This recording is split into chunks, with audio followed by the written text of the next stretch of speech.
안녕하셨습니까?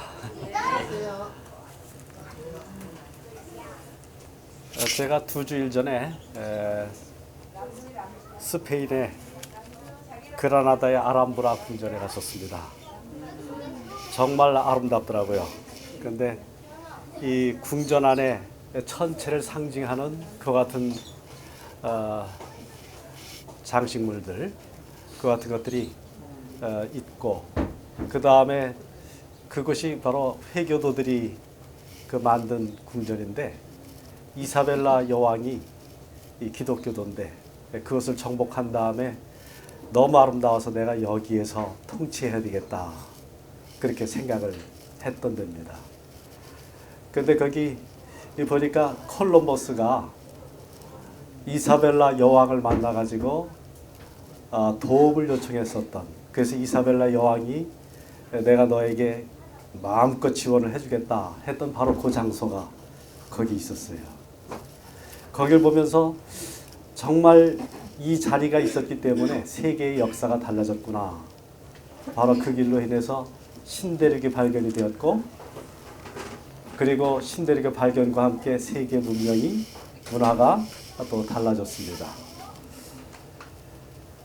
그런 찬란한 아름다움이 있는 그 자리에서 저는 우리들에게 이 세상의 찬란함은 금방 사실 사라집니다. 스페인이 신대륙은 발견했지만 세계의 주도적인 가장 큰, 가장 능력 있는 그 같은 나라의 그 시절은 잠깐 지나가고, 지금은 또 미국이라는 나라가 세계를 지배하고 있습니다.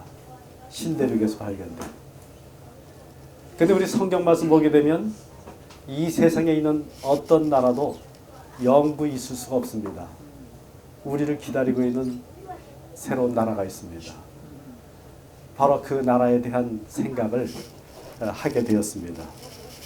바로 그 나라에 대한 생각, 그 나라에 대한 약속으로 가득 차 있는 것이 바로 우리 성경이고, 이 성경 가운데에 특별히 이사야서 60장의 말씀을 우리가 잠깐 보도록 하겠습니다. 이사야 60장 19절로 22절에 다시는 낮에 해가 내 빛이 되지 아니하며 달도 내게 빛을 비추지 않을 것이요 오직 여호와가 내게 영원한 빛이 되며 내 하나님이 내 영광이 되리니 다시는 내 해가 지지 아니하며 내 달이 물러가지 아니할 것은 여호와가 내 영원한 빛이 되고 내 슬픔의 날이 끝날 것입니다. 바로 예수님께서 왕이 되시는 하나님의 거룩한 새 예루살렘에 우리가 들어가게 될 날이 가깝습니다.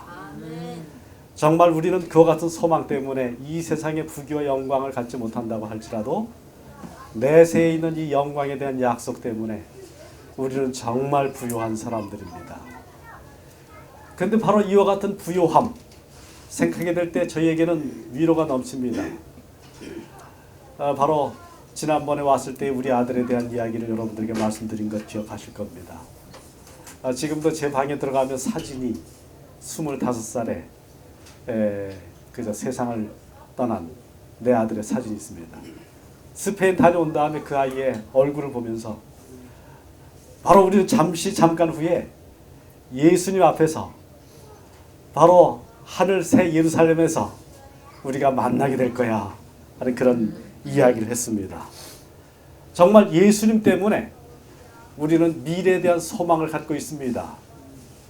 우리들에게 대한 이 소망을 주는 예수님에 대한 그 구절의 말씀이 이렇게 이사야 60장에 나타나 있는데 61장에 오늘 우리가 살펴볼 그 귀한 메시지가 있습니다. 61장 1절로 3절을 우리 같이 읽어보도록 하겠습니다. 이사야 61장 1절로 3절입니다. 주 여호와의 시작. 여호와의 영이 내게 내리셨으니 이는 여호와께서 내게 기름을 부으사 가난한 자에게 아름다운 소식을 전하게 하려 하심이라. 나를 보내사 마음이 상한 자를 고치며 포로된 자에게 자유를, 갇힌 자에게 노임을 선포하며 여호와의 은혜의 해와 우리 하나님의 보복의 날을 선포하며 모든 슬픈 자를 위로하되 무릇 시온에서 슬퍼하는 자에게 화관을 주어 그 죄를 대신하며 기쁨의 기름으로 그 슬픔을 대신하며 찬송의 옷으로 그 근심을 대신하시고 그들이 의의 나무 곧 여호와께서 심으신 그 영광을 나타낼지라 일컬음을 받게 하려 하심이라. 네, 바로 이 말씀 이사야 61장 1절 2절에 있는 말씀은 이사야가 선포한 말씀이지만 바로 이 말씀을 예수님이 당신이 자라나신 나사렛 회당에 들어가셔서 안식일날 설교하실 때에 본문으로 읽으셨던 말씀입니다. 바로 누가복음 4장 16절로 30절에 보면 예수님이 자기 규례대로 당신의 원래 습관대로 안식일에 회당에 들어가셨는데 사람들이 예수님에 대한 소식을 들었어요. 정말 예수님을 통해서 기적이 일어나는 그런 소식을 들었고 그래서 그분들이 우리 고향 출신이 이 지역 출신이 이렇게 유명 이사가 되었으니 이분에게 시간을 좀 드려야 되겠다. 그래서 특별한 시간을 예수님에게 드린 겁니다. 그래서 예수님이 그때의 설교 본문으로 이사야서에 있는 이 말씀을 펼쳐 읽으셨어요. 그때 성경은 두루마리 성경이지요. 그러니까 이 말씀을 읽으려면 이 말씀이 있는 곳을 쭉 둘둘둘 펼쳐가지고 읽어야 됩니다. 그래서 예수님이 일부러 이 구절을 특별히 찾아서 읽으신 겁니다. 이 말씀에 나타나 있는 것은 예수님을 통해서 영원한 메시아를 통해서 영원한 안식의 때가 왔다는 것을 갖다가 이야기하는 겁니다. 자, 근데 이 말씀을 읽고 예수님이 메시아가 오면 이렇게 좋은 시대가 열릴 것이요 하고 이야기했더라면 예수님의 그 말씀은 사람들에게 박수갈채를 받았을 거예요. 모두가 아멘하고 기뻐했을 겁니다. 근데 예수님이 다 읽으신 다음에 어떻게 하셔요? 이 말씀이 너희에게 임하였느니라. 이 말씀이 성취되었느니라. 오늘 이 시간에 바로 너희는 메시아 왕국에 들어와 있느니라. 그 메시아 왕국의 선포자가 바로 나다. 내가 메시아다. 내 안에 있으면 이와 같은 놀라운 은혜를 경험한다. 자, 이렇게 되니까 이 사람들이 예수님의 말씀을 배척을 하는 순간 얼굴이 싸해진 걸 봤어요. 그래가지고 예수님이 그 사람들한테 내가 가버나움에서 행했던 것을 너희한테 행한다면 너희들은 나를 믿게 될 텐데 하면서 예수님이 선자가 이 고향에서는 환영을 받지 못한다 하는 말씀을 하셨습니다. 그리고 그들은 예수님을 성 바깥에 있는 그 낭떠러지에 떨어뜨려 죽이려고 그렇게 했습니다. 자, 그러면 여기서 중요한 요점이 있습니다. 바로 이들은 예수님이 자기들이 필요할 때 뭔가를 해줄 수 있는 기적을 베풀어 줄 수 있는 그래서 궁지에서 벗어나게 하는 그런 존재가 되기만을 원했습니다. 그렇지만 예수님이 자신들의 운명을 바꾸어주는 자신들의 신분을 완전히 바꾸어줘서 새로운 사람으로 만들어주는 그와 같은 분이 되는 것은 그들이 원하지 않았습니다. 바로 자신의 정체성을 바꾸고 삶의 변화를 일으키는 완전히 자신이 전적으로 변화되는 예수님이 뭔가를 해주는 걸 좋아하지만 자기가 변화되는 거 이와 같은 것은 원하지 않았단 말입니다. 바로 이사야 61장은 우리들의 온 운명을 바꿔주신 그분에 대해서 이야기하고 있습니다. 자, 그런데 바로 우리들의 모든 운명을 바꿔주신 이 말씀의 시작은 어떻게 하고 있습니까? 주 여호와의 영이 내게 내리셨으니 이는 여호와께서 내게 기름을 부으사 하나님의 성령이 임하셨다라고 하는 말씀으로 시작되고 있어요. 하나님의 성령이 임하신 것 바로 그것은 다른 의미로 번역된 것이 아니라 기름으로 내게 부으셨다. 바로 기름 부음 받은 자 메시아라고 하는 의미죠. 네. 바로 메시아. 메시아는 성령으로 기름 부음 받으신 분이 바로 메시아입니다. 바로 이 말씀 그대로 예수님은 성취하신 분이에요. 단지 기름 부음을 받은 정도가 아니라 예수님은 성령으로 잉태되신 분입니다. 우리들에게 놀라운 변화를 가져오신 그 예수님, 누가복음은 이렇게 성령에 대해서 계속 강조하고 있어요. 예수님과 성령을 강조하고 있는데 예수님 탄생하실 때에 예수님에게 가까이 예수님의 어머니에게 찾아온 가브리엘 천사는 누가복음 1장 35절에 천사가 대답하여 가로되 성령이 내게 임하시고 지극히 높으신 이의 능력이 너를 덮으시리니 이러므로 나실 바 거룩한 자는 하나님의 아들이라 일컬으리라고 했습니다. 예수님은 성령으로 잉태되신 분입니다. 그리고 예수님은 침례를 성령으로 받으셨어요. 죄 없으신 분이 침례 받으실 이유가 없습니다.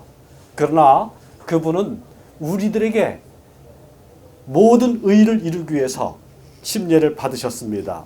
바로 성령님을 통해서 우리들은 예수님에게 임했던 그 성령님을 통해서 우리는 새 사람이 되고 주님의 공로를 통해서 하나님의 거룩한 나라 백성이 될 수 있습니다. 그래서 예수님께서 침례 받으실 때의 모습에 대해서 누가복음 3장 21절 22절은 말했습니다. 백성이 다 침례를 받을 때 예수도 침례를 받으시고 기도하실 때에 하늘이 열리며, 여러분 성령이 지금 임하시는 것을 이야기할 때에 하늘이 열리며라고 말했어요. 우리가 성령 충만함 받는 것은 이 땅에 있는 사람으로는 죽습니다. 죽음의 생명입니다. 아무리 오래 살아봐야 그렇습니다. 이번에 제가 이 스페인을 여행을 하면서 느낀 것은 거기 정말 찬란한 그런 궁전들이 많이 있었어요. 왕들이 그렇게 아주 놀랍게 자기들의 왕국을 만들어 왔습니다. 근데 그들이 천년 만년 할 것처럼 그렇게 했지만은 어떻습니까? 그들은 아무도 없습니다. 이 땅에 태어난 사람은 죽어야 합니다. 이 땅에 태어난 사람이 아니라 하늘에서 난 사람만이 영원히 삽니다. 바로 우리들에게 하늘에서 난 사람이 될 수 있도록 하늘을 여시고 하나님께서 하나님의 아들 예수님에게 성령님을 보내주셨습니다. 성령이 비둘기 형체 모양으로 임하시고 하늘로서 소리가 나기를 너는 내 사랑하는 아들이라 내가 너를 기뻐하노라.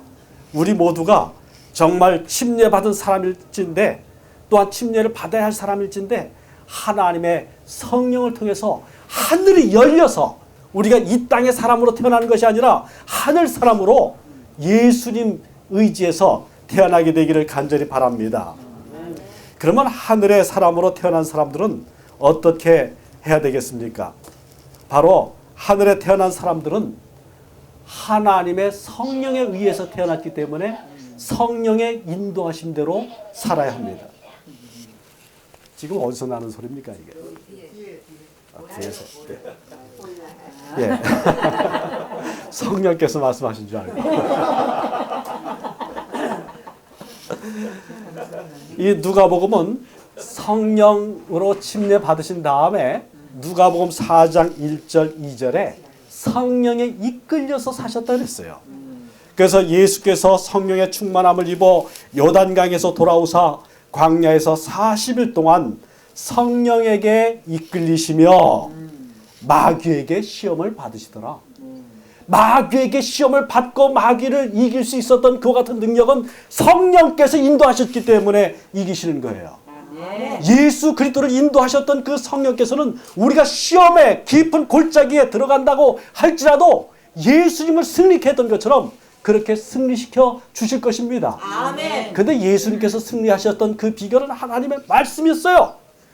예수님의 평생 동안 여러분 그 히브리어로 되어 있는 그 성경 두 마리 성경 이사야 61장의 말씀을 알려면 그 제대로 알려면 제대로 된 것을 찾으려면 성경을 환히 알고 있어야 둘둘둘둘 해가지고 하지 그거 가가지고 한참 여기가 거긴가 거기가 여긴가 이래가지고는 안 되는 거야. 예수님이 평소에 다 열심히 읽었기 때문에 그것이 가능한 거예요. 그죠? 그러니까 오늘 우리가 성령의 인도하심을 받아서 마귀의 시험을 이기려면 평소에 하나님의 말씀에 깊이 젖어 있어야 되는 거예요. 자, 그 다음에 이제 예수님께서 성령에 이끌리셔서 많은 사람들에게 복음을 증거하시는데, 오늘 본문의 말씀은 우리들에게 주시는 것이 가난한 자에게 아름다운 소식을 전파한다고 했습니다. 그러면 가난한 자, 왜 가난한 자라는 말부터 맨 처음에 나왔을까? 우리는 먼저 예수님이 가난한 목수의 아들로 이 땅에 오셨다는 것을 기억해야 됩니다. 예수님이 가난한 분으로 오셨기 때문에 가난하고 병들고 어려운 사람들의 그 서러움을 아시고 그들의 필요를 채워주실 수가 있어요. 예수님은 정말 가난한 자들에게 필요한 것은 떡이라고 생각하죠. 정말 떡이 필요합니다. 떡 없이 어떻게 되겠어요? 그래서 아마 여기 우리 산수교회에서 그 네팔 선교도 하시고 특별하실 때에 지난번에 와서 보니까 그 옷을 보내신다고 전부 다 그 비닐 봉지에 넣어가지고 공기 그렇게 저거 빼는 거 처음 봤어요. 그냥 청소기 가지고 쫙 하니까 그냥 공기가 그냥 쫙 빠져가지고 그걸 그렇게 압축해서 하셨는데, 또 그 위에 올라가서 또 막 밟고 또 춤도 추시고 막 이렇게 하시는데, 정말 이 어려운 지역에 가서 단순히 하나님 믿으라고 하는 것보다 뭡니까? 그들이 입을 옷과 그들이 먹을 양식과 이와 같은 살 궁리를 해주는 거 참 중요한 거예요. 하늘을 미리 맛보게 해주는 거예요. 근데 바로 그것으로만 끝나서 안 되겠죠. 근데 예수님이 이 땅에 계실 때에 이스라엘의 백성들 아무리 많다고 할지라도 예수님은 다 먹일 수가 있었어요. 뭡니까? 오병이어의 기적을 기억하시죠. 근데 이 오병이어의 기적을 하실 때 예수님이 하신 말씀이 뭡니까? 이들이 가다가 길에 기진맥진해질까 봐 한다. 그러니 너희가 먹을 것을 주어라. 길에 기진맥진한 경험을 해봤기 때문에 그렇게 하시는 거예요. 배고파 봤기 때문에 다른 사람의 그 형편을 하시고 그렇게 채워주시고자 하신 것입니다. 그래서 예수님이 그렇게 해주니까 사람들이 어떻게 돼요? 이제는 우리가 예수님만 딱 잡고 있으면 모든 게 다 되겠구나. 먹을 거 입을 거 다 그냥 해결되겠구나. 억지로 임금 삼으려고 하는데 예수님은 싹 도망가셨죠. 그래서 바다 건너편에서 만나가지고 예수님한테 라비여 언제 오셨습니까? 니네가 배불렀기 때문에, 떡 먹고 배불렀기 때문에 나 불렀구나. 나를 찾았구나. 그때 사실을 진짜로 얘기했는데 그들은 모욕감을 느꼈어요. 사실은 그 도와줬을 때에 사람들이 뭘 느낍니까? 고마움을 느끼는데 내가 뭐 이렇게 했기 때문에 뭐 하다 그러면 좀 마음에 상처를 받습니다. 아마 그런 것 같아요. 근데 그때 예수님 주신 말씀이 배부르게 하는 그것 때문에 그저 일하지 말고 영생하도록 하는 양식을 위해서 일해라. 영생하도록 하는 양식. 그러면서 예수님이 하늘에서 내려온 그 만나는 바로 당신이시라는 것. 당신의 살을 힘입어서, 당신의 생명을 힘입어서 모든 사람이 살 수 있다는 것을 갖다가 예수님이 가르쳐 주셨어요. 그래서 가난한 자에게 복음이 증거되는 것, 그것의 궁극적인 그 같은 의미는 하나님 없이는 우리 육신이 살 수 없다는 것. 하나님 없이는 우리 영혼이 살 수 없다는 것. 이것을 인식해야 되는 것입니다. 바로 우리들에게 이와 같이 진정 필요한 것을 깨닫고 있는 사람. 하나님 없이는 내가 전혀 살 수가 없습니다. 하나님 외에는 그 어떤 것으로도 채워줄 수 없는 영적인 그런 배고픔을 느끼고 있는 사람들에게 예수님이 그들에게 완전한 만족을 주시고자 이 땅에 오셨습니다. 정말 오늘 여기에 있는 우리 모든 백성들이 이렇게 영적인 배고픔을 느끼는 그와 같은 백성인 것에 대해서 하나님께 감사합니다. 바로 그분은 마음이 상한 자를 고쳐주셨습니다. 예수님께서 지나가시는 그곳마다 많은 영혼들이 새롭게 소생함을 얻었습니다. 근데 여기 우리들의 관심을 끄는 것은 포로된 자에게 자유를, 갇힌 자를 해방하는 것이라고 하였습니다. 제가 그 글을 보니까 그 고대 문서들을 갖다 전부 다 모아가지고 번역을 해놓은 책을 보았는데요. 거기 보니까 그 고대 빈문서가 하나 있더라고요. 그 빈문서 가운데 하나는 이 사람은 빚을 많이 졌기 때문에 이 사람의 몸을 종으로 판다. 바로 이와 같이 그래서 이 사람은 종이 된다. 그리고 이 종이 된 것에 대해서 그 증인은 누구다. 아주 구체적으로 그 이름들, 종이 되는 여자의 이름도 나오고 또 그 다음에 그것의 증인들의 이름도 구체적으로 기록이 되어 있는 그런 글을 보았습니다. 정말 이 가난한 사람들, 이와 같은 사람들은 빚쟁이가 되기 쉽죠. 그래가지고 어떻게 됩니까? 빚진 사람이 되기 쉽습니다. 그렇게 되면 자기 몸을 팔아서 가난한 정말 종살이를 하게 되는데, 이건 고대에 아주 흔한 그 같은 일들이었어요. 요즘에도 아주 인권이 무시되는 곳에서는 아버지 어머니가 갖고 있는 그 빚 갚지 못하니까 아이들까지 데려다가 노동력을 착취하고 하는 이와 같은 것들을 좋지 못한 그런 모습들을 또 보게 됩니다. 그런데 오늘 우리가 관심을 갖게 되는 것은 정말 이 세상에 있는 사람들은, 우리는 자유인인지 모르겠지만은, 그러나 영적으로 아담의 후손 모두는 마귀에게 넘겨진 그런 사람들이라는 거예요. 바로 예수님에게 마귀가 왔죠, 광야에서. 그래가지고 예수님을 시험을 하는데, 예수님 시험할 때에 누가복음 4장 5절로 7절은 마귀가 또 예수를 이끌고 올라가서 순식간에 천하만국을 보이며 가로되 이 모든 권세와 그 영광을 내가 네게 주리라. 이것은 내게 넘겨준 것이므로. 자기에게 넘겨줬대요, 마귀가. 이 세상 영광을 보여주면서 내게 넘겨준 것이므로 나의 원하는 자에게 주노라. 그러므로 네가 만일 내게 절하면 다 네 것이 되리라. 누가 넘겨줬습니까?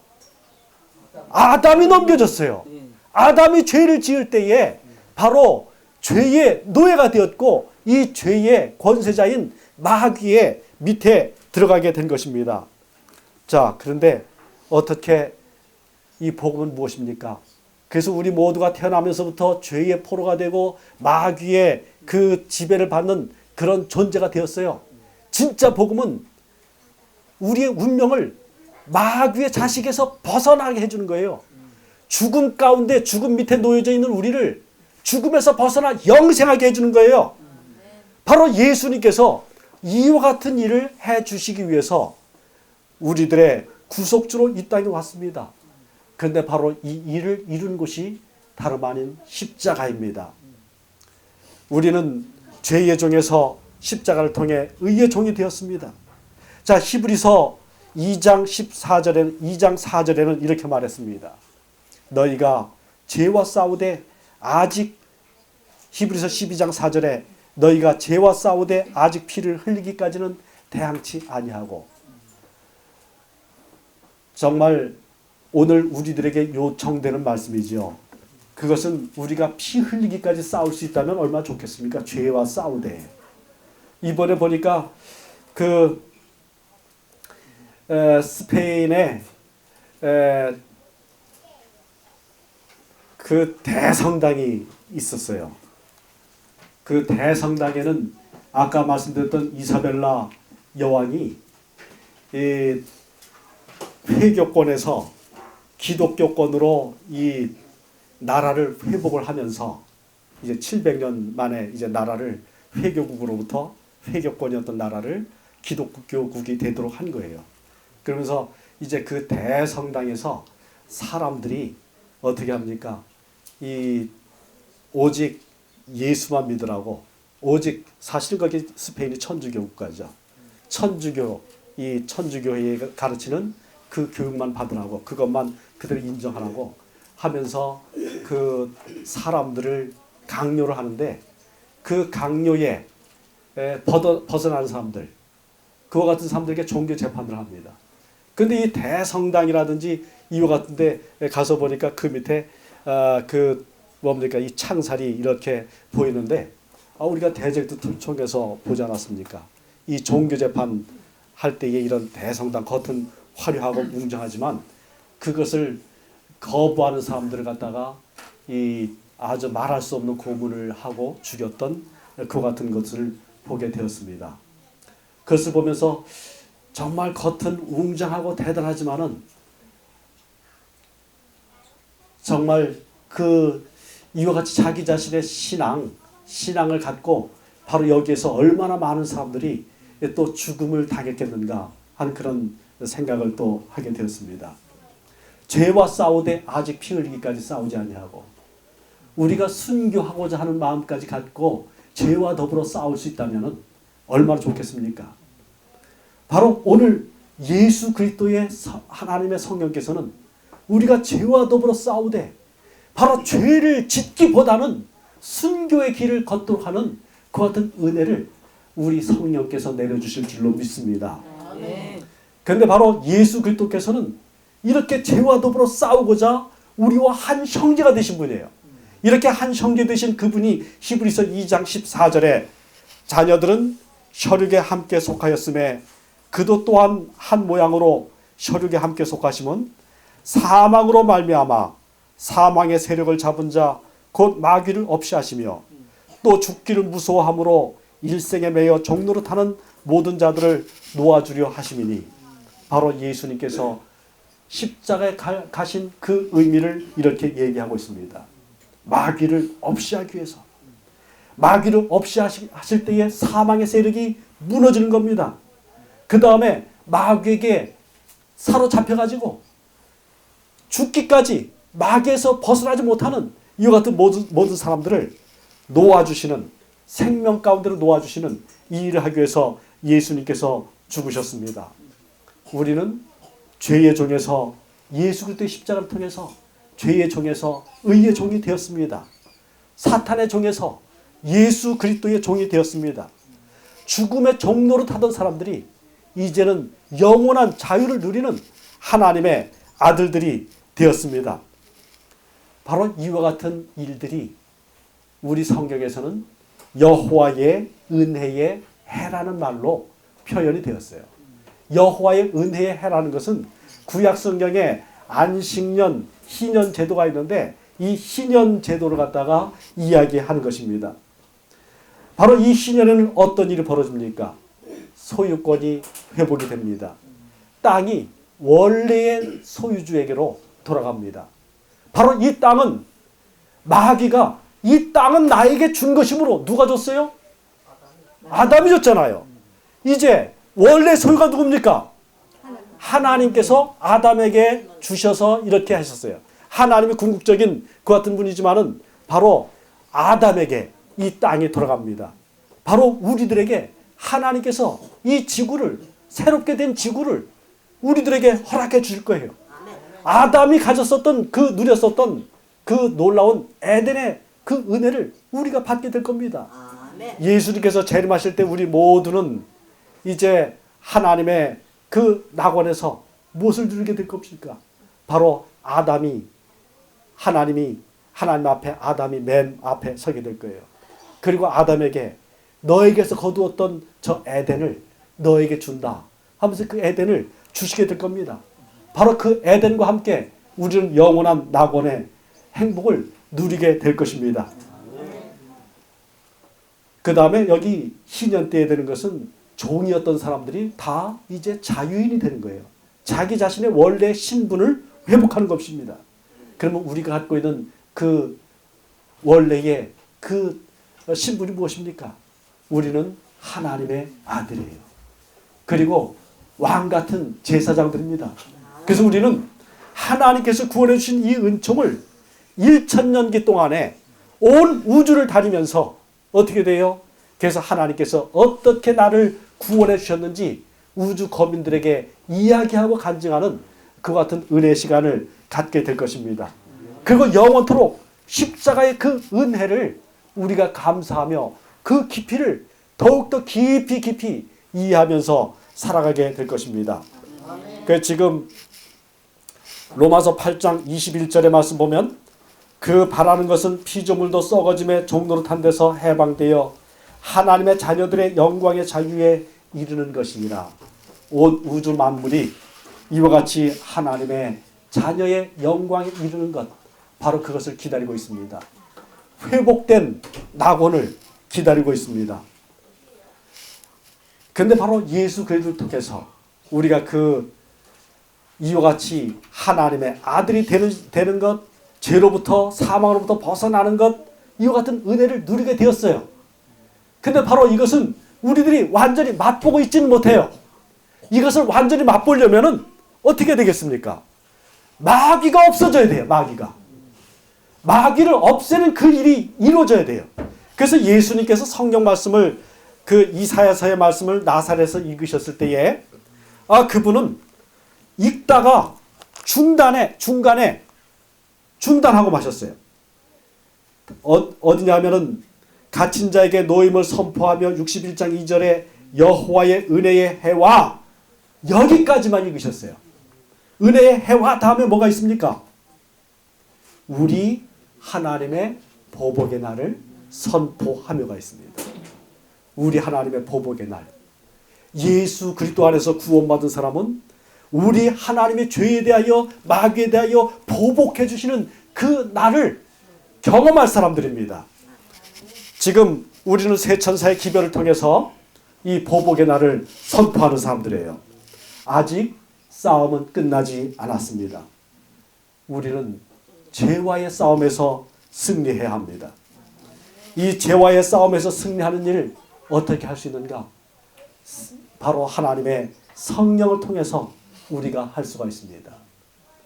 예수 그리스도께서 성령을 통하여 마귀의 그 시험을 당하셨고 성령을 통하여 승리하셨던 것처럼 바로 오늘 우리들이 성령을 통해 예수님께서 이루어놓으신 모든 구원의 활동에 그대로 참여할 수 있는 거예요. 자, 예수님께서 니고데모에게 주신 말씀이 사람이 뭐하지 아니하면 하나님 나라를 들어갈 수 없다고 그랬습니까? 성령으로 거듭나지 아니하면 바로 성령을 통해서 거듭나게 해주십니다. 그리고 바로 성령께서 이 땅에 오셔서 하시는 그 일은 예수님께서 이루어놓으신 그 일에 참여하게 해주시는 거예요. 우리가 예수님을 지금 만나고 예수님과 함께 같이 다닐 수 있다면 얼마나 좋겠습니까? 그런데 예수님은 승천하셨습니다. 그런데 승천하실 때에 승천에 대한 이야기, 내가 너희를 떠나간다라고 하는 그와 같은 이야기를 들을 때에 제자들이 마음에 근심했어요. 그 근심하는 빛이 역력한 것을 보시면서 요한복음 16장 7절에 그러하나 내가 너희에게 실상을 말하노니 내가 떠나가는 것이 너희에게 유익이라. 내가 떠나가지 아니하면 보혜사가 너희에게로 오시지 아니할 것이요 가면 내가 그를 너희에게로 보내리니. 바로 성령 하나님께서 우리에게 오시는 것이 예수님이 이 땅에 계신 것보다 더 축복이란 얘기예요. 아멘. 결국 성령 하나님을 통해서 우리가 그리던 예수님을 만나게, 육체적으로 만나게 될 것입니다. 근데 육체적으로 만나기 이전이라도 해야 될 일은 우리 속에서 예수님의 행해 주신 그 모든 일들, 그 모든 특권들, 그 모든 은혜들을 갖다가 우리가 온전히 경험하는 거예요. 아멘. 그래서 바로 그 같은 경험을 할 수 있도록 성령님께서 이 땅에 오시는데 그가 와서 죄에 대하여, 의에 대하여, 심판에 대하여 세상을 책망하시더라. 바로 성령께서 하시는 책망하는 겁니다. 뭘 책망하는가? 구원의 준비를 다 이렇게 해놨는데 왜 안 받아들이느냐? 하나님이 구원의 준비를 어떻게 하셨어요? 그냥 단순히 말로만 한 것이 아니야. 하나님이 이 세상을 창조하실 땐 단순히 말로만 해도 되었지만은 구원하는 그 일을 위해서는 아들께서 십자가에 달려 죽으시는 그 일이 필요하였습니다. 당신의 목숨까지 바쳐가면서 하신 일이 바로 우리를 구원하시는 그런 일이에요. 그런데 이와 같은 것을 받아들이지 않으니까 세상을 받아들이도록 책망하신 거예요. 바로 성령의 책망하신 것은 우리 마음속에 확신을 주시고 우리가 그렇게 하지 않은 것에 대해서 죄책감을 느끼게 해주시는 거예요. 그래서 마음속에 죄책감이 없는 사람은 정말 화인 맞은 사람이야. 성령께서 오셔가지고 뭐 하시다 그랬습니까? 죄에 대하여라 하면 저희가 나를 믿지 아니하며. 예수 그리스도를 믿기만 하면 우리가 죄 용서받고 죄를 이길 수 있는 능력 받고 예수 그리스도의 의로 옷 입고 정말 나의 모든 죄가 다 용서함 받은 것을 갖다가 경험할 수가 있는데 왜 아직도 그 죄 밑에서 끙끙대면서 고민하면서 그렇게 죽음의 삶을 살고 있느냐? 바로 성령께서 우리를 향해서 탄원하신 겁니다. 그 다음에 의에 대하여라 하면 내가 아버지께로 가니 너희가 다시 나를 보지 못하며. 바로 예수님께서 지금 계신 데가 어디예요? 하늘 성소예요. 아버지 앞에예요. 아버지 앞에서 어떻게 하십니까? 바로 우리들의 죄를 위해서, 우리들이 회개한 죄를 위해서 탄원하시죠.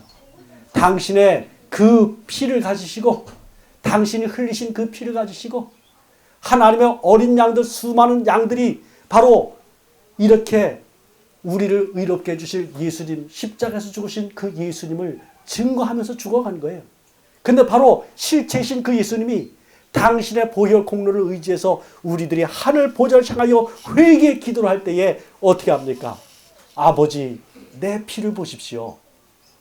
나의 피, 나의 피. 그 피를 통해서 이루어지는 것은 뭡니까? 죄악된 그 사람이 자기 자신이 죄인이라는 것을 고백하고 하나님 보좌 앞에 서게 될 때에 의롭게 해주신 거예요. 예수 그리스도 앞에서 우리가 의롭다함을 받아요.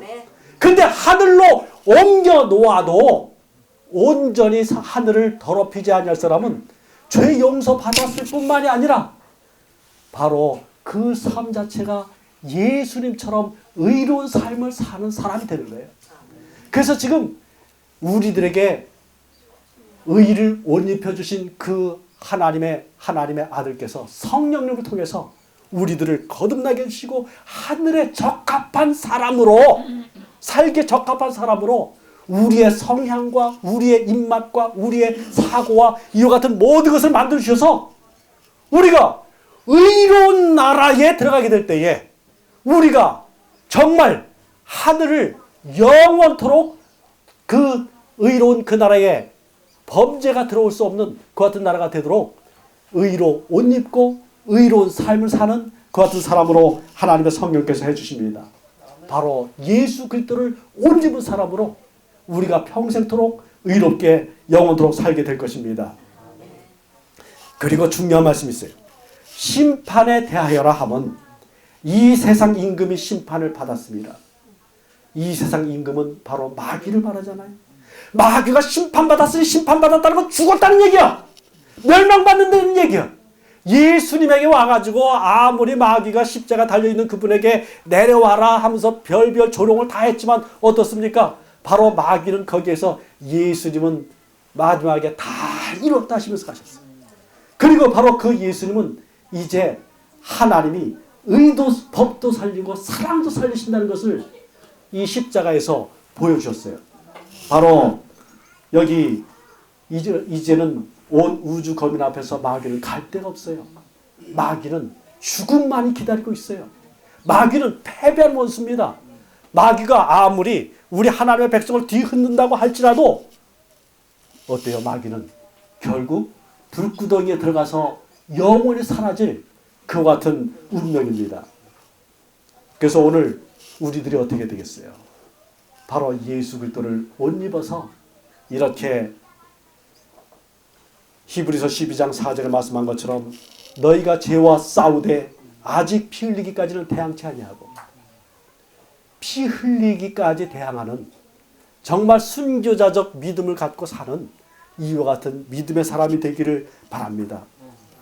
그런데 지금 이와 같은 믿음의 사람, 여기 신원의 날이라고 했으니까 복수하는 날이거든요. 원수가 갚아주는 날이거든요. 원수가 갚아주는 날이라는 것은 대쟁투가 우리 개인의 죄만이 아니라 하나님의 참 백성에게 대쟁투의 마지막 큰 싸움이 있다라고 하는 의미예요. 하나님의 계명과 예수 믿음을 지키는 사람들이 하나님의 남은 참 백성입니다. 그런데 이 마지막에 그 싸움은 하나님의 계명 가운데 특별히 안식일을 갖고 벌어집니다. 요한계시록 13장은 그것을 이끌어서 짐승의 표라고 얘기했습니다. 오늘 우리가 안식일을 지키고자 하는 그와 같은 노력은 율법주의적인 태도에서 그것을 지켜야 구원받는 사람들이기 때문이 아니라 하나님께서 창조주께서 구원해 주신 그 창조주께서 우리를 온전히 구원해 주시고 우리에게 저 하늘까지도 덤으로 주셨다는 것, 바로 그 은혜를 고백하는 신앙인 것입니다. 오늘 승리해야 내일도 승리합니다. 오늘 혹시 넘어진 사람이 있다면 성령님을 통해서 다시 일어나게 되기를 바랍니다. 아멘. 제가 이번에 가가지고 느꼈던 것 가운데 하나는 궁전에 들어가서 참으로 많은 것들이 있지만 거기에 궁전의 나무들을 보고 아주 참 놀랐습니다. 그냥 바깥에만 이렇게 심겨져 있는 나무가 아니라 건물들이 쭉 이렇게 둘러싸고 있는데 그 둘러싸고 있는 그 한가운데에 정원들이 있더라고요. 근데 오늘 그 하나님의 말씀은 우리들에게 이와 같은 소망의 말씀을 주고 있습니다. 61장 3절에 무릇 시온에서 슬퍼하는 자에게 화관을 주어 그 죄를 대신하며 기쁨의 기름으로 그 슬픔을 대신하며 찬송의 옷으로 그 근심을 대신하시고 그들이 의의 나무 곧 여호와께서 심으신 그 영광을 나타낼 자라 일컬음을 받게 하려 하심이라. 의의 나무, 우리를 하나님 궁전에 의의 나무로 심으실 겁니다. 아멘. 여러분, 궁전 안에 심어놓은 그 나무들 그냥 내팽개쳐 놓지 않아요. 언제든 다른 곳을 다 감으로도 거기는 물을 줍니다. 그리고 거기에 정말 임금님이 기뻐하시도록 전속 정원사가 있어요. 그래가지고 아주 아름답게 그렇게 만들어줍니다. 오늘 우리들이 이 땅에 살아가기 때문에 우리들은 내 자신의 삶이 정말 하늘에 맞는지 안 맞는지 때로는 의심할 수가 있을 것입니다. 그러나 예수 그리스도께 임하셨던 그 성령 하나님께서 오늘 하늘 궁정에 맞는 그 같은 나무로 우리를 이미 심어 놓으셨고 오늘 성령님께서 우리가 하나님의 말씀을 읽게 될 때에 우리 마음속에 감동을 주셔서 우리 성품의 모난 것들을 성령께서 말씀으로 가지치게 하고 말씀으로 자라나게 해주시고 그래서 정말 아름다운 그 같은 궁정에 심은 나무들로 나물이 아닙니다. 나무입니다. 나무들로 그렇게 굳게 세워주실 줄을 확신합니다. 아멘. 자, 기도하겠습니다. 하나님 아버지, 오늘 우리가 이 땅에 살지만 우리가 이 땅에 뿌리 박은 사람이 아니라 하늘 궁정, 새 예루살렘, 우리 주님의 궁정에 뿌리 박은 나무들인 것에 대해서 감사합니다. 바로 우리 주님께서 우리와 같이 하여 주셔서 하나님의 영광만을 드러내는 그런 아름다운 삶이 되도록 우리 모두를 인도하여 주시옵소서. 우리 하나님의 사랑과 예수 그리스도의 은혜와 성령님의 감동하심이 같이 하시기를 그리스도 예수 이름으로 기도합니다. 아멘.